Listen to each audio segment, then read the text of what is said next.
Estamos de volta juntinho com a Santa Casa de São José dos Campos. Um beijo para o seu Ivan, para o seu Benjamin, para todo o pessoal da Santa Casa, para a Elaine. Quem está aqui com a gente hoje, o neurologista Mário Jorge, tirando as nossas dúvidas sobre o déficit de atenção. Você anda meio distraído? Não é distração, é atenção, Luquinha. Até esqueci o nome da pessoa que vai conversar com a gente agora, que eu estava aqui no Face. Alô, boa tarde, tudo bem? Oi, boa tarde. Quem está falando? É a Roseli. Ô, Roseli, perdão, eu tinha me passado seu nome, mas eu esqueci, porque é tanta coisa Ele fazendo tá com aqui. déficit. Roseli, pode fazer a sua pergunta, obrigado aí pela participação. Então, é sobre meu marido. Sim. Ele é muito distraído, a gente fala as coisas para ele, ele não presta atenção e depois ele fica perguntando sobre aquilo e a gente explica para ele e ele fica perguntando 4 ou 5 vezes a mesma coisa. E às vezes ele tem medo de esquecer e ele fica falando sozinho sobre aquele assunto para não esquecer. Eu queria saber se é um déficit de atenção ou já é um começo de Alzheimer. Que idade? Qual a idade do seu marido, querida? É 71. 71 anos. E desde quando ele é assim? Ele tá faz tempo assim, meu amor? Olha, já faz uns 5 anos que ele está assim. Ele não era assim antes, então, né? Não, não era. Roseli, Pode, é lógico. Roseli, com essa história que você está contando, com a idade do seu marido, com uma história de 5 anos, pode não ser déficit de atenção, se ele não era assim. Como a gente falou antes, o déficit de atenção começa na infância. E é claro que ele não tratado ou não diagnosticado vai prejudicar a vida do adulto. Como seu marido era normal e ele passou há 5 anos a ficar esquecido, isso é um esquecimento. Ele não é distraído, é um esquecimento, mais provável. Mais provável que ele esteja começando alguma doença da memória, do tipo aquela doença do alemão, não é? Do Alzheimer. Do Alzheimer. Não estou dizendo que seja, Roseli, não se assuste, mas acho que vale a pena você procurar um atendimento médico especializado nessa área para fazer um diagnóstico mais correto. Ok. Provavelmente não é déficit de atenção, porque aconteceu agora, aos 70 anos, né? Porque ele está com Exatamente. 75 e tem 5 anos de história. Ok, então. Bom, pega essa orientação, viu, minha lindona? Procura aí uma orientação também médica para que seu marido saiba realmente o que está acontecendo, né, Luquinha? Com certeza, até para ficar tranquilo. tranquila, né, Solange? De repente não é nada, né? Fica pensando já, às vezes, o pior. Você a gente lembra quem imagina. que você vai atender? Eu lembro, Eu é já a esqueci. Denise de Caçapava, não é isso mesmo? Oi, Denise, boa tarde. Boa tarde. Obrigado pela participação, linda. Bora perguntar. Então, eu esqueço muito das coisas, sabe? E ultimamente eu tenho esquecido até nomes de pessoas, assim, que eu convivia, sabe? Tinha um convívio diário. E, nossa, eu esqueço muito mesmo. Mas você anda meio corrida, meio estressada, alguma coisa assim? Está com muito trabalho. Ah, um pouco. Muito trabalho pela frente? É, Que idade que ela tem? Qual a sua idade, linda? 27. 27. Tá nova. Ai, queria meus 27. O nome dela mesmo? Né? Roseli. Denise. Denise, Ai, a gente tem que deixar claro aqui para vocês, para não assustar todo mundo, que o déficit de atenção é um distúrbio, é uma disfunção neurológica, neuropsiquiátrica. Mas nem todo esquecimento é déficit de atenção, não é? Quer dizer, se você tem muita atividade, tem muita coisa para fazer, você tem muito pensamento, não dá às vezes para você prestar atenção em alguns detalhes que passam despercebidos. Então, nem todo esquecimento, não é esquecimento, isso é falta de atenção.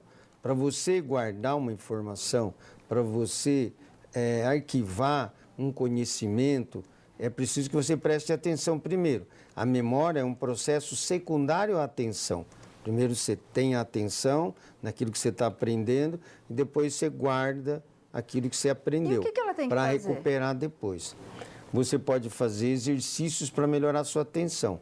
Por exemplo, você entra num lugar e procura ficar olhando tudo que está acontecendo e tenta reparar em detalhes. A mulher é muito mais detalhista que o homem, né? O homem entra num lugar e é capaz de nem perceber a cor da parede, se tinha luz no teto, se tinha cortina. A mulher não, ela entra numa sala, ela sabe tudo que tinha dentro daquela sala. Então, reparar nos detalhes é um bom Reparar nos exercício. detalhes é um exercício que você pode fazer para melhorar a sua atenção. Eu vou fazer isso, porque o doutor está com uma paciente aqui do lado, já que ando esquecendo de tudo. Bom, isso eu não vou esquecer. Jamais eu esqueço. Você sabe que segunda-feira é dia da gente conferir quem são os ganhadores do nosso querido Vale Cap. E o nosso mais querido ainda, Julinho Ribeiro, vai contar pra gente sobre os sortudos. Boa tarde, Julinho. Boa tarde, Solange Moraes, Luquinha, pessoal de casa, e vamos aos ganhadores do Vale Cap de ontem, domingo. Primeiro sorteio, uma moto para ele, o Eduardo Augusto. De onde, Eduardo? Taubaté! Cidade de Taubaté em festa. Segundo sorteio, 2 motos, 4 ganhadores. O Maicon de Guaratinguetá e a Pedrina de Taubaté não estão presentes. Eles dividem com a Andréia. De onde, Andréia? Já Aparecida. Que divide também com a Antonieta. De onde, Antonieta? Pindamonhangaba. Pindamonhangaba. Agora vamos ao terceiro sorteio, CB 300R e mais R$ 7.500 para mais 4 ganhadores que dividem esse prêmio. Luiz Fernando, de onde, Luiz? Taubaté. Cidade de Taubaté. O Miguel Batista é de onde, Miguel? Aparecida. De Aparecida. O José Cláudio, de onde, José? Jacareí. E ainda dividem com Orlando Serpa, aqui de São José, que não está presente. Quarto sorteio, Solange Moraes. Luquinha, prestem atenção. 1, 2, 3, 4 Onix. E ainda R$15 mil para ele, o Ivan Gonçalves da Silva Feliz da Vida. De onde, Ivan? Caraguatatuba. Caraguatatuba. Acreditou, comprou, deu certo. Ganhou, né, Ivan? Ganha. Já dá para recomendar o Vale Cap? Com certeza. Ganha mesmo? Ganha. Parabéns, viu? E ainda, Solange Moraes, tivemos 10 giros de R$1.500 no Giro da Sorte. Agora para o próximo domingo. Carminha e Tony. Primeiro sorteio. Uma Honda 150. Bom, hein? Segundo. 2 Hondas 150. Terceiro. Uma Honda CB300R, mais R$7.500. E no quarto, Tony? Uma S10 cabine dupla, mais R$75 mil. Tá bom ou não tá? E ainda 10 giros de R$1.500 no Giro da Sorte é o Vale Cap. Esse domingo, hein? Vale Cap na mão e olho na Band Sol. Valeu, Lucas. Tchau, pessoal. Tchau, meus lindos. Ô, sorte. Parabéns aí pra Caraguatatuba. 4 carros numa só tacada, Luquinha. Demais, essa Pra uma loja é pessoa. incrível, né? Não pode esquecer, então, Não de pode. investir no Vale Cap, hein, gente? Com certeza, né? Fazer a pergunta da Mayara. Tá. Ela tá comentando o seguinte aqui, Solange, que ela às vezes começa a falar e esquece o que estava falando. Ela programa as coisas, chega no dia, ela esquece que programou. Que coloca até outras coisas nos lugares. Coloca as coisas nos lugares errados e fica procurando que nem louca. Ela disse que já perdeu tanto a chave da casa dela, que ela já gastou tanto dinheiro que ela não sabe nem falar quantas vezes aconteceu isso. E também ela disse que até ultimamente ela fez uma coisa que ela achou incrível, que ela guardou detergente dentro da geladeira e já jogou dentro da panela pensando que fosse óleo. Nossa. E ela disse que foi no centro da cidade fazer umas coisas, estava de carro e ela chegou em casa e disse que o chinelo dela não sabia onde estava. E ela queimou o pé no asfalto e sentiu no outro dia que o chinelo dela não estava lá. Ela quer saber o que pode estar acontecendo. O nome dela é Mayara. Bom, Mayara, existem aí vários episódios que você viveu e deve ter outros também, que você não se lembra, né? Em que você mostra claramente que você tem uma dificuldade de atenção mesmo. Se a isso se somar, por exemplo, você trabalha e vai fazer um relatório. E você fica várias horas tentando fazer aquele relatório, para no meio, não consegue terminar, tem que voltar, está lá no meio do relatório, tem que voltar no começo, porque você esqueceu o que você escreveu.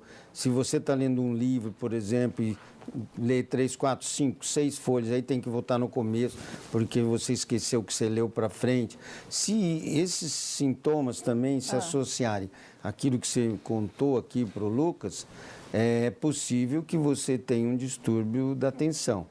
É claro que precisa uma avaliação mais detalhada, um teste neuropsicológico, uma avaliação neurológica mais eficiente. E isso pode ser, sim, provável que você tenha O senhor um teste. tem consulta para depois do programa hoje? Uma coisa que é interessante sobre falar aqui, aproveitando a pergunta da Mayara, é que muitas vezes precisa ver na família. O déficit de atenção é uma condição genética. Então, normalmente, se existe uma pessoa na família, o filho ou a filha, é provável que o pai ou a mãe ou os avós também tenham tido. Então, uma das coisas importantes, Mayara, para você investigar é se alguém na sua família, se seu pai, sua mãe, seus avós, ou você tem algum irmão ou irmã que tenha essa mesma dificuldade que você apresenta. Isso favorece muito o diagnóstico de déficit de atenção. Tá, estão perguntando aqui como é que é feito o exame para saber se a pessoa tem ou não déficit de atenção. Já já a gente responde para você. E já o doutor responde para mim e para a Solange, você tem 2 horários então, viu, Solange? Que eu acho que eu estou precisando ir lá também, né? Bom, o ex-diretor de serviços da Petrobras, Renato Duque, voltou a ser preso hoje, no início, a 10ª fase aí da Operação Lava Jato. Entre os crimes investigados nesta etapa estão associação criminosa, corrupção ativa e passiva, lavagem de dinheiro, uso de documento falso e fraude em licitação. Duque foi preso na casa dele no Rio de Janeiro. Você comentou comigo algo sobre o áudio? Pois é, porque na primeira reportagem que ele foi preso, essa é a segunda vez que ele está sendo preso e, para variar no país, ele vai mandado embora. Vai para casa, fica feliz da vida. E na primeira vez vazou um áudio dele com o delegado, com o advogado que toma conta do caso dele, e ele falando, a polícia está aqui, quer me prender, levo roupa, não levo. O advogado fala, não faz nada, não fala nada, que eu estou indo para aí.